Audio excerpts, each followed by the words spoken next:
ביום שישי האחרון הושקה בסינמטק תל אביב סדרת הדרמה החדשה של ערוץ 10, קרוב לוודאי. צוות האתר הלא רשמי של ערוץ 10 היה שמה ומביא לכם את כל הפרטים.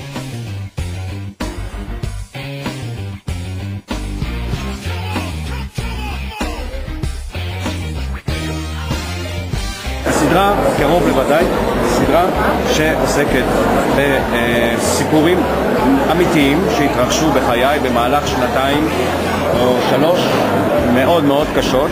המשתתפים בה הם ברובם מגלמים את עצמם, הסלבס מגלמים את עצמם.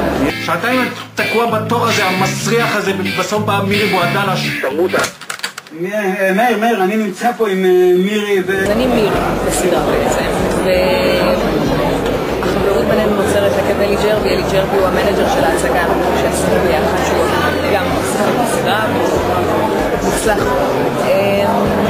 זהו, בסדרה היחסים שלנו התחיל קצת ברגל שמאל.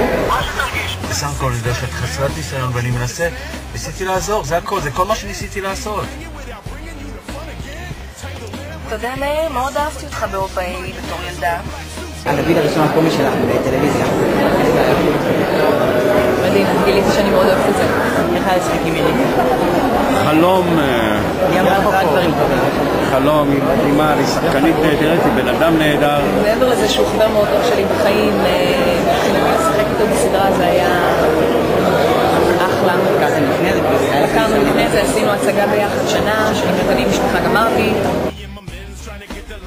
לצד החיוכים והנשיקות, צוות ההפקה זוכר כמה אין זה פשוט להעמיד סדרת דרמה מקורית אצלנו בארץ.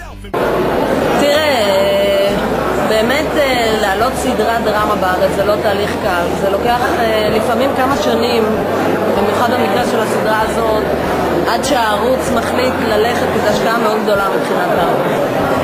נולדה מתוך רצון לעשות משהו איכותי לטלוויזיה, משהו שאני אוכל להרגיש בו מאוד נוח מבחינת לנצל את כישוריי בתוך זה, ושלא נצטרך להמציא יותר מדי סיפורים, ולכן הסדרה מבססת על דברים אמיתיים. התהליך, בוא נגיד, תהליך עד קבלת ההחלטה זה תהליך מאוד ארוך. במקרה של הסדרה הזאת הופק פיילוט ששכנע את הערוץ להיכנס לתוך הסדרה, ובאמת מהרגע שהערוץ מאשר את זה, אז אני חושבת שהחלק הכי מסובך זה כתיבת התסריטים. זאת אומרת, זה תמיד לוקח הכי הרבה זמן, ובמיוחד בסדרה כזאת שהיא בנויה באמת על חיים אמיתיים של מישהו, של מאיר סוויסה, וזאת הייתה גם עבודת צוות, מה שקצת מסבך את התהליך, אבל מצד שני גם משדרג אותו. אחר כך ברגע שהתסריטים כתובים, להפיק את זה, להביא את השחקנים, להביא את הצוות, זה כבר פחות בעייתי. שווה לראות את זה, קרוב לוודאי.